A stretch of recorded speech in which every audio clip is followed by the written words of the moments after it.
Bismillahirrahmanirrahim. As-salatu wassalamu alayka ya khataman nabiyyin. Respected viewers and listeners, Assalamu alaikum wa rahmatullah. Respected viewers and listeners, want to analyze why the forces of secularism and liberalism and leftism in the Muslim world, why are they, what unites them, or what is a common denominator among all of these elements is their enmity and animosity toward the clergy, our Sunni ulama in particular, whom they are very wary of and constantly put out this narrative that the clergy are, God forbid, that they are corrupt, that they are in league with the establishment, whether that's the imperialist or the industrialist or the feudalist or whatever the case may be. Respected viewers and listeners, the clergy for us Orthodox Sunni Muslims is very critical. My master, the most holy Prophet Muhammad sallallahu alaihi wa alihi wasallam said, Al ulama'u warathatul anbiya. The ulama, the people of knowledge who have knowledge of the deen of this religion, they have knowledge of the Quran and the Sunnah and the Hadith and the fiqh of Islam and the Sharia, the rulings of Islam. That he stated that the ulama are the inheritors, the heirs of the prophets. Therefore, they have a position of authority in this religion, in this ummah, that we are to defer to them. And as Allah Jalla Jalaluhu says in the Holy Quran, Ba'da a'udhu billahi minash shaitanir rajim, Fas'alu ahli dhikri in kuntum la ta'lamun. Allah commands, He says, ask the people of dhikr if you do not have knowledge. So, if we do not know something, we are commanded to refer to the ulama, the people of dhikr, the people who have the knowledge of the dhikr, meaning the Quran and the Sunnah and the Sharia and the deen of Allah. Respected viewers and listeners, the communists in particular have infiltrated into the Muslim world for many decades now, going back to the 20th century. Around the mid 20th century, communism became a major force. Now, not so much after the Cold War. They've been defeated by the grace of Allah. The Soviet Union collapsed.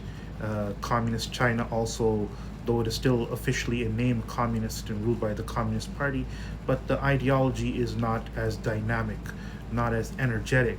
And China itself seems to have turned away from communism, although it retains the name. So those whom they were financing and sponsoring ideologically in the Muslim world are, you could say, they've become orphaned. They no longer have that sponsor for them. They no longer have that sponsor either in the form of the Soviets or in the form of the Chinese.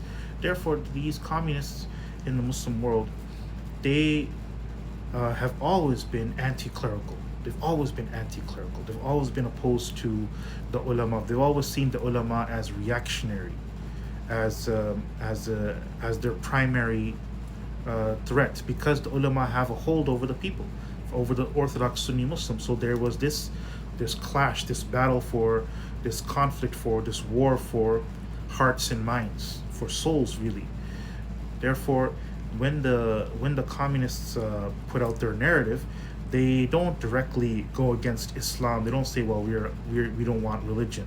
They know that in the Muslim world, anyone says that, well, we need to have atheism, or we need to reduce the role of religion, or religion should be totally sidelined and have absolutely no influence. In the Muslim world, that type of movement or that type of narrative is not going to be successful. At least at that time when communism was rearing its head. So what they tried to do is that, unlike in other parts of the world where communists were openly anti-religion, openly they had a problem with religion. We could talk about liberation theology in Latin America. Was that really even communism? But anyways, in the Muslim world, the communists tried to, they tried to Islamize their narrative, or tried to reconcile their ideology with Islam. But in order to do that, of course, they had to really twist Islam.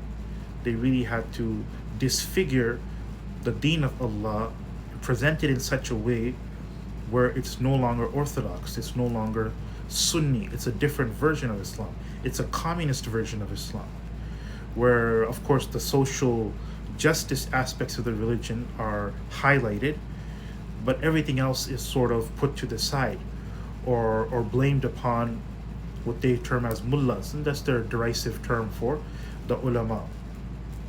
This is why the communists have always, whenever they gained power in the Muslim world, for example, when they gained power in Central Asia, the Jadid movement, this movement was not technically not communist, but allowed for Russian imperialism, facilitated Soviet expansion into Central Asia. And then, ironically, once the communists took control of Central Asia, they actually betrayed many of the figureheads of the Jadid movement, because, as you know, during that time when Stalin was the dictator, he had no tolerance whatsoever for any sort of deviation or variation in politics.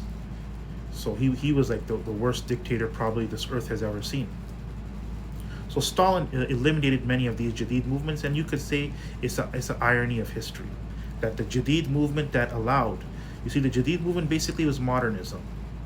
Basically, it was modernism, turning away from orthodox Sunni Islam, turning away from tradition, turning away from the traditional lifestyle and teachings, traditional gender roles. So the Jadid movement, it facilitated those Soviets to come in to Central Asia, and then the Soviets betrayed them after, which I would say, is a sort of a poetic justice. At any rate, when Stalin and the Soviets took control of Central Asia, their first target was the ulama, the clergy. Of course, not only of Islam, but also the clergy of the other religions, Christianity and Judaism. But the ulama of Islam, they were targeted. They were targeted, they were persecuted, they were eliminated, they were exterminated in the gulags and so on. So therefore, we see that Muslims should never be fooled by these people.